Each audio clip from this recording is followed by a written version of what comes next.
savaşlardan, korudu ordumu uca yaradan. Qalxdı zirvələrə üç rəngli bayraq, rədd ol ey erməni, bizimdir torpaq. Hərbiçi oğullar söylədi belə, xalq da birliyi olub gəlmişdirlər. Bu qanlı savaşın acı tərəfi, torpağa can verən o şəhidləri, xalqı izdihamla, qürur hissi ilə daşıdı çiynində ağ narəsində. Gözündən torpağa düşmədi yaşı, dedi dik olmalı millətin başı.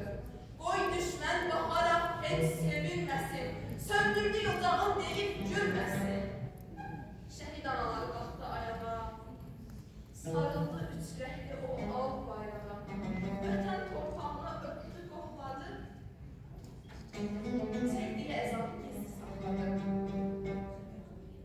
3000 oğul verdik, 3000 can verdik. Düşməni alaq tək torpağa sərdik. Azadlıq zəngini çaldı ordumuz, düşməndən tərtəmiz oldu yurdumuz.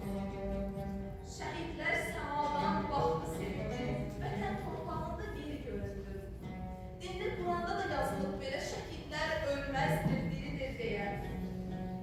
Qarabağ uğrunda gedən savaşda qalxdılar zirvəyə onlar bu yaşda. Körpə canlarıyla düşdü qabağa, yenidən can oldu solmuş torpağa. Heç vaxt unutmarıq, unutturmarıq. Bugün azadlıq var, bugün biz varıq. Bu zəfər şəhidlər sayəsindədir. Şəhidlər göylərin zirvəsindədir.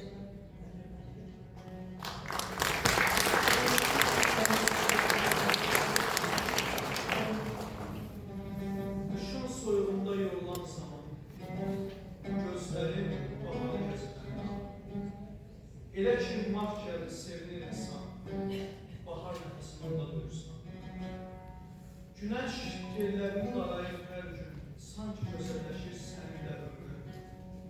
Hər sabah enerji dolu qəlbinə, baxıb dodaqlarına, gülürlərinə. Novruz bayramının hava havası bir dənə